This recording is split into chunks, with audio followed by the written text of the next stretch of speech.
Bonjour mes amis, que Dieu vous bénisse et que le Saint-Esprit vienne vous illuminer pour que vous puissiez comprendre parfaitement la volonté de Dieu pour votre vie. Parce que je pense, lorsque j'étais jeune, et je ne m'étais pas encore converti, j'étudiais en pré-faculté, je ne savais pas précisément quelle profession j'embrasserais. Je pensais en ingénierie, je pensais en mathématiques, professeur, je pensais économie, enfin.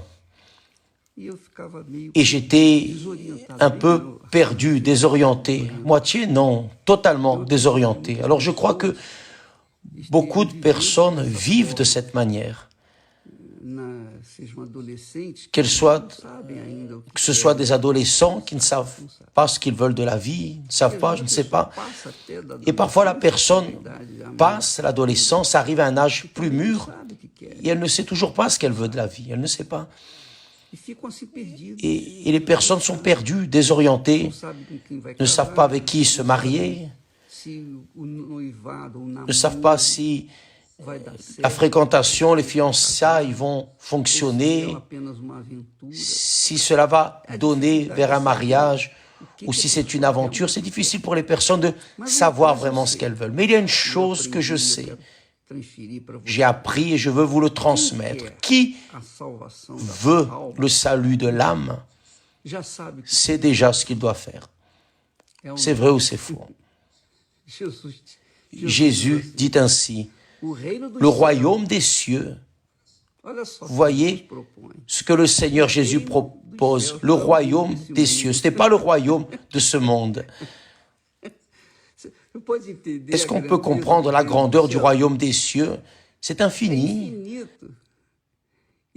Et là, il n'y a pas de douleur, il n'y a pas de larmes, il n'y a pas de problème, il n'y a pas de mort, il n'y a pas d'enfer, il n'y a pas de démon, il n'y a pas de diable, il n'y a pas de vice, il n'y a pas de maladie, il n'y a pas d'infirmité, de fils, de filles, de frères, de sœurs, de père, de mère, il n'y a qu'un père. Et les autres sont tous ses enfants. Il n'y a ni homme ni femme, non. Là, il n'y aura pas de problème de beau-père, belle-mère, rien de cela. Rien de ce que nous sommes habitués à voir ici, dans ce monde. Alors, le royaume des cieux est un royaume où règne le Seigneur Jésus, le roi éternel, le royaume des cieux. Le Seigneur Jésus propose le royaume des cieux. Il offre le royaume des cieux. C'est le salut. Le salut de l'âme, bien sûr, parce que le corps n'hérite pas le royaume des cieux. Nous aurons un corps glorifié, différent, mais la chair, non.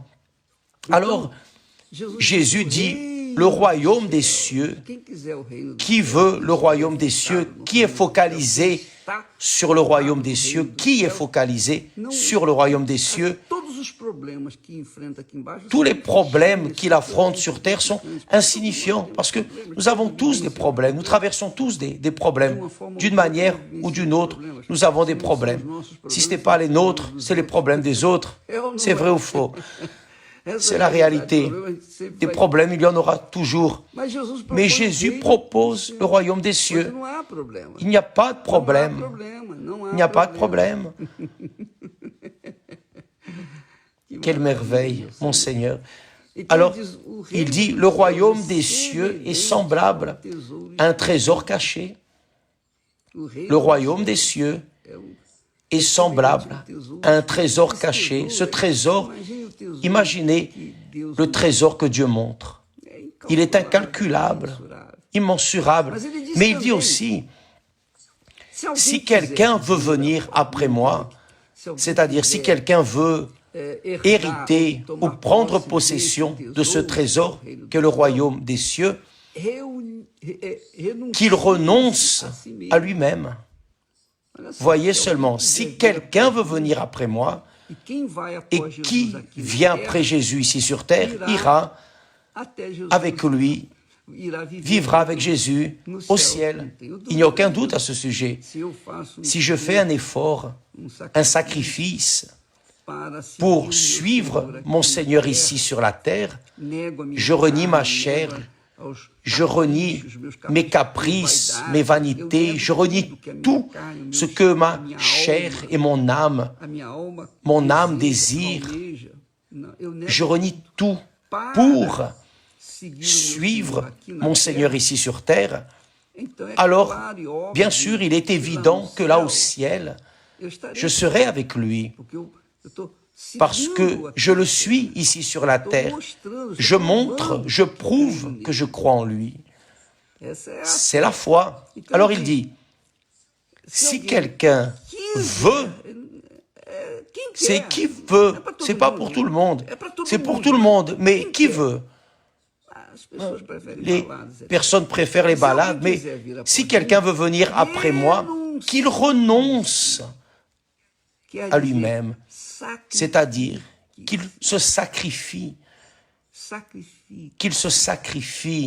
qu'il renonce.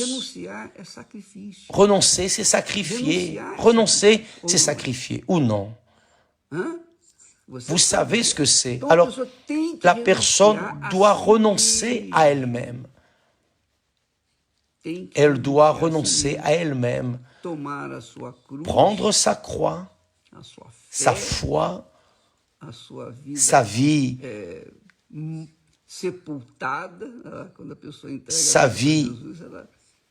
sépultée, elle enterre sa propre vie, et qu'il me suive, qu'il obéisse.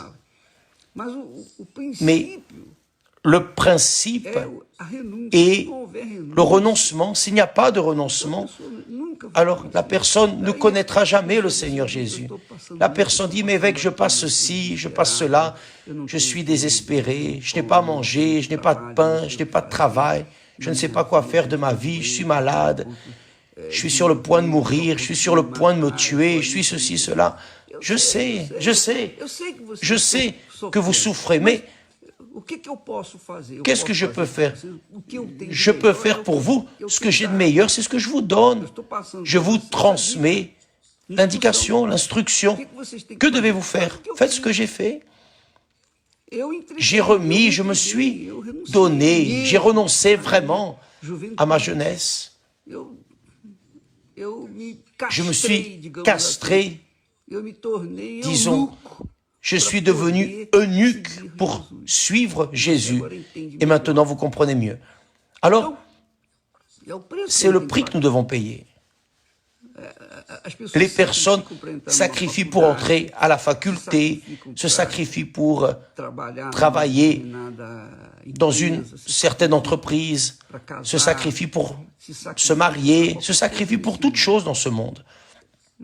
Mais quand il s'agit de l'éternité, de leur éternité, les pauvres, elles ne comprennent pas, parce que vous vous sacrifiez pour tout dans ce monde, et après tout reste là.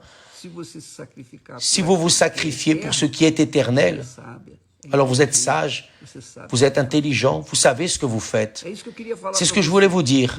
Renoncez, c'est le mot. Renoncez. Vous voulez le royaume des cieux? Jésus a dit, le royaume des cieux est en vous. Quand on se donne, quand on renonce à tout, le royaume des cieux entre en nous. Le roi Jésus passe à vivre en nous et nous vivons dans le royaume des cieux. Mais donnez votre vie sur l'autel et les personnes qui ne donnent pas restent là, gémissent, souffrent, essayant de résoudre, d'administrer des problèmes, des douleurs, des souffrances. Donnez l'âme à Jésus, et il va en prendre soin pour toute l'éternité. Que Dieu vous bénisse, et à demain au nom du Seigneur Jésus.